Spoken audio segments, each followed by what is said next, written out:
ಇವತ್ತೇನಾದರೂ special ಮಾಡೋಣ ಅಂತ ಅಂದ್ಕೊಂಡಿದ್ದೀನಿ. ಏನಾದರೂ ಸ್ಪೆಸಿಫಿಕ್ಕಾಗಿ ನಮಗೆ ಕೆಲಸ ಕಮ್ಮಿ ಆಗೋ ಥರ ಏನಾದರೂ ಮಾಡೋಣ ಅಂತ. ಸೊ ಹಾಗಾಗಿ ನಾನು ಎಲ್ಲಿ ಮಾಡ್ತಾ ಇರೋದು ಇಡ್ಲಿ ಮಾತ್ರನೇ. ಬಟ್ ಇದರಲ್ಲಿ ಏನು ಸ್ಪೆಷಲ್ ಅಂದ್ಕೊಂಡಿದ್ದೀರಾ? ಇದರಲ್ಲಿ ಸ್ಪೆಷಲ್ ಇದೆ. ಏನಂತ ಅಂದರೆ, ನಾವು ಪ್ರತಿ ಸರಿ ಇಡ್ಲಿ ಮಾಡಿದಾಗ್ಲೂ ಇಡ್ಲಿ ತೆಗಿಬೇಕಾದ್ರೆ ಪ್ಲೇಟಿಗೆ ತುಂಬ ಸರಿ ಅಂಟ್ಕೊಂಡಿರುತ್ತೆ ಇಡ್ಲಿ ಹಿಟ್ಟು. ಸೊ ಹಾಗಾಗಿ ಈ ಟ್ರಿಕ್ನ ಉಪಯೋಗಿಸೋಣ. ಸೊ ಈಸಿಯಾಗಿ ಎಲ್ಲ ಇಡ್ಲಿಗಳು ನೀಟಾಗಿ ಪ್ಲೇಟಿಂದ ಎದ್ದೋಳುತ್ತೆ. ಆ ಟ್ರಿಕ್ ಯಾವುದು? ಫಸ್ಟ್ ನೀರು ಬೇಯಿಸಿ, ಆಮೇಲೆ ಇಡ್ಲಿ ಪಾತ್ರೆನೂ ಕೂಡ ಒಂದು 5 ನಿಮಿಷ ಸ್ಟೀಮ್ ಮಾಡಿ. ಹೀಗೆ ಮಾಡೋದ್ರಿಂದ ಪಾತ್ರೆನೂ ಬಿಸಿಯಾಗುತ್ತೆ, ನಾವು ಎಣ್ಣೆ ಇಟ್ಟಿರೋದನ್ನು ಬಿಸಿಯಾಗಿರುತ್ತೆ.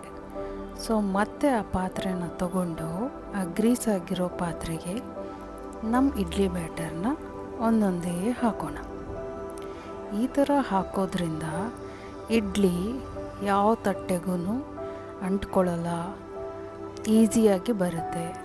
ಆ್ಯಂಡ್ ನಮಗೆ ಗೊತ್ತಿದೆ ಅಲ್ವಾ, ಈಸಿಯಾಗಿ ವಾಶ್ ಕೂಡ ಮಾಡ್ಬೋದು. ಹಾಗಾಗಿ ನಿಮಗೆಷ್ಟು ಬೇಕೋ ಅಷ್ಟಕ್ಕೆ ಇಡ್ಲಿಗಳನ್ನು ಇಡೋಣ. ಈಗ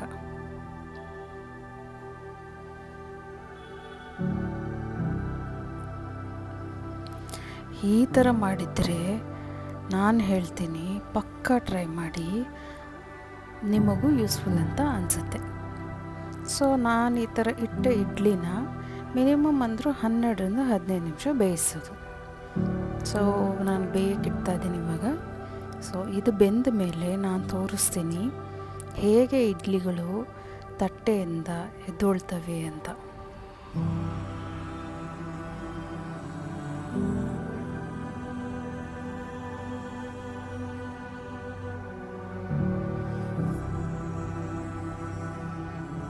ಹೀಗಿದೆ, ಆಲ್ಮೋಸ್ಟ್ ಬೆಂದಿದೆ.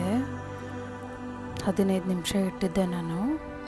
ಎಲ್ಲ ಇಡ್ಲಿಗಳು ಪೂರ್ತಿಯಾಗಿ ಬೆಂದಿದೆ.